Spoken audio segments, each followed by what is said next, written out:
My bully is effing my wife. So I made her choose, him or me. My, 26, wife, Becca, 26, her best friend, Daria, 26, and I all went to high school together, but I ran in a very different social circle. They played sports and were decently well known / popular. I was really into art and computers, chubby with an awkward haircut.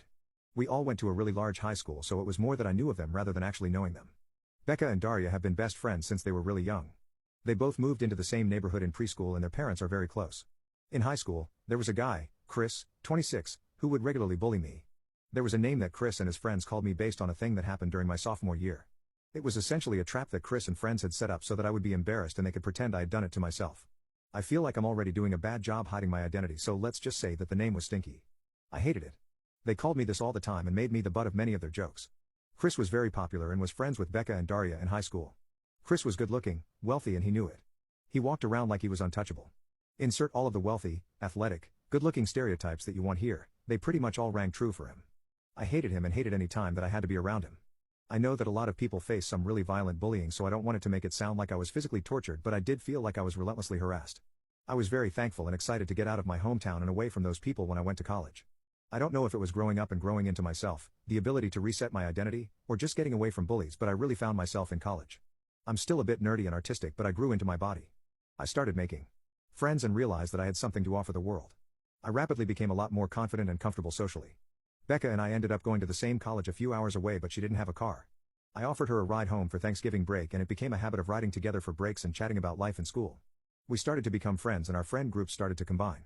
In sophomore year, our talks became deeper and more personal. I realized I was into her on the way home for Christmas and asked her on a date over break. We've now been together almost 7 years, engaged for the last year. We have a strong relationship, communicate well, go on regular dates and trips, and have supported each other through numerous ups and downs. We have had our fights over the years and even did some counseling together for about a year. I was bringing my parents' passive-aggressive style of fighting into our relationship and she was assuming I was criticizing her all the time because of her mom's crappy behavior. We've found those times to be challenging but helpful in the long run. I love this woman and I'm excited to get married and spend our lives together. Becca and Daria reconnected after college and now own a business together that plans events and helps connect people and businesses to local food, drinks, and experiences. Their business really took off in the year before the virus and they've been slowly but steadily growing back as things have been opening up. They have started to enter into a number of exclusive contracts with event spaces and restaurants/breweries.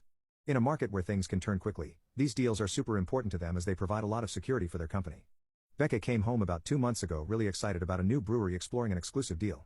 About a week later, the brewery signed and there was a dinner to celebrate. Becca asked if I want to come and meet the team from the brewery.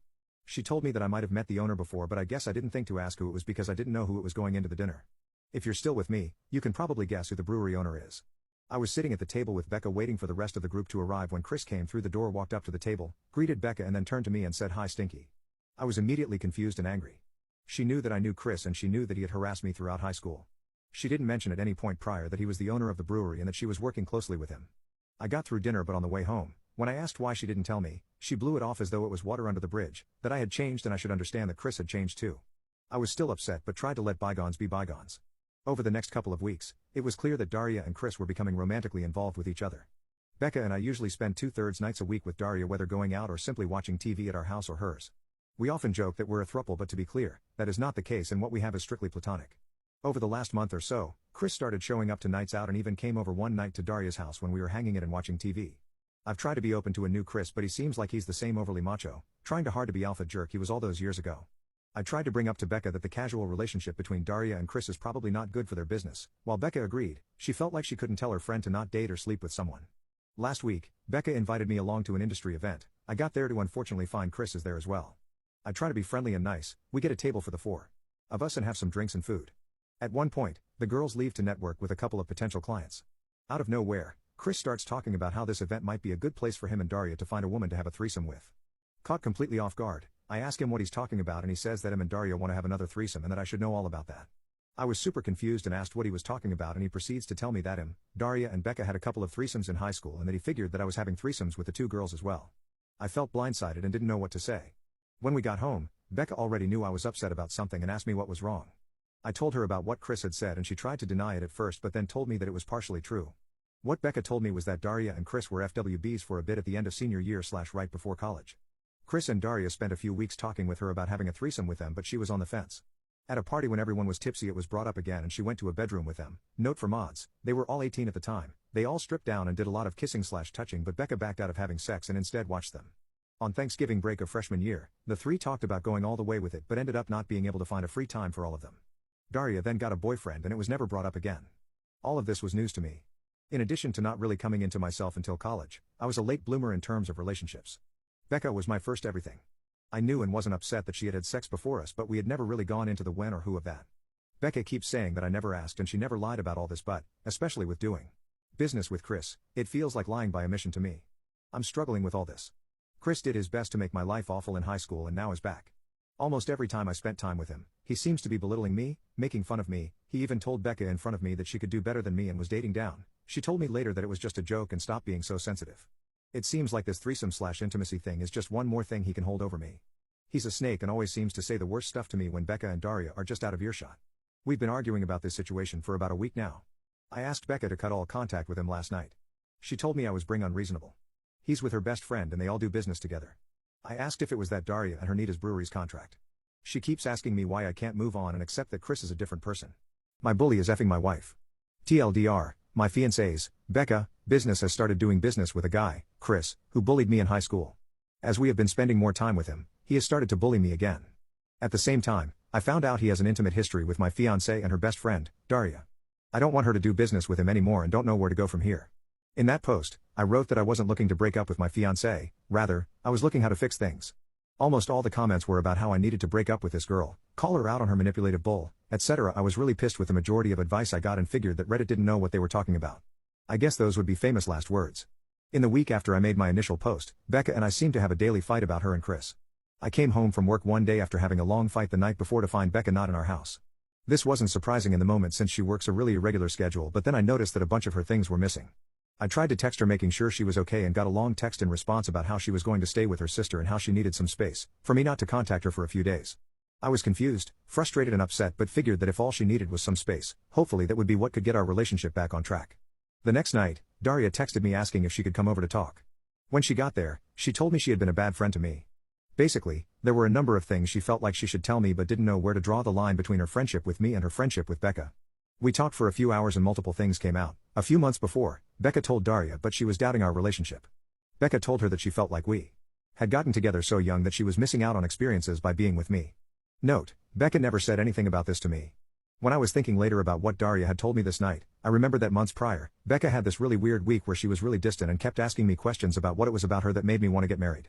She told me later that she had just been in a weird headspace and I kind of forgot about those conversations. When Becca and Daria first met with Chris, Becca was really flirty with him.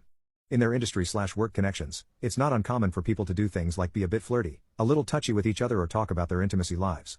This was always something I found weird/uncomfortable but knew it to be a culture of the industry. But in this case, Daria said it went enough with Chris that she noticed it as strange. Once Daria told Becca that she had started hooking up with Chris, Becca would regularly ask for details so much so that Daria told me she started lying to Becca, saying that their hookups were happening less frequently than they actually were so that she wouldn't be hounded for details. A week or so before Becca and I fought about her connection with Chris, Becca was hounding Daria for details on the latest hookup and casually dropped that they should have a threesome with Chris. Daria said that she was super uncomfortable and immediately brought up Becca and my relationship. Becca said that she was just joking but made the same joke 3 or 4 other times until Daria said directly to her that it made her uncomfortable and that she needed to stop. Then she got to the biggest thing. On the night that Becca left, she showed up drunk at Chris's place. He let her in and then she tried to sleep with him. I guess Daria was in the bedroom or something because after a bit Daria came out to see Becca trying to grab at Chris so they worked together to kick her out. Angry, sad and confused, I packed my crap and left our place. I didn't want to be there in case she came back so I stayed with a friend for a bit. I didn't try to reach out to Becca and didn't hear from her either. About 2 weeks after Daria came to talk, my mom passed away. She had had a stroke years ago and had been declining for a long time. Her passing wasn't unexpected but that didn't mean that it wasn't super hard. It was always just me and mom growing up. I was struggling a lot and felt so alone. I almost called Becca a number of times. The day of the funeral Becca showed up. At first I was happy to see her. She was by my side much of the day. I was thankful she was there. Things felt normal with her there, I felt secure. It felt like we were together again, a team again. Then, when people were coming up to me after the burial, Becca said to one of my old neighbors about how sad we were, how hard it's been on us and how we've need to rely on each other. It was as though there was fog in my head that instantly lifted. I started flipping out on her. In hindsight, I feel bad about the scene that I caused at my own mom's funeral. But I couldn't believe she was pretending that we were together, that she had been supporting me and that she hadn't tried to fuck another guy a couple of weeks before. I was really happy that my cousin stepped in and told her to leave. I blocked her on everything. Since my fiancé and mom were the only things keeping me in that area, a little over a week after the funeral, I packed up and moved to the East Coast where my cousin lives. I've been here for a little under 2 months. I wish I could say that I'm in a job making a lot more money or that I have a hot new girlfriend, but it's been a bit of a struggle to settle in. I'm in my same job, working remote, but do need to travel to my home city every few weeks. I feel anxious there, worried that I will run into Chris or Becca. My cousin has tried to be welcoming and I'm thankful he's given me a landing pad as I've looked by my own place here, but him and his friends are older and they mostly are focused on family life/kids, so it's been hard to make friends. I've signed up for a volleyball beer league though this fall, so hopefully there's some good people there.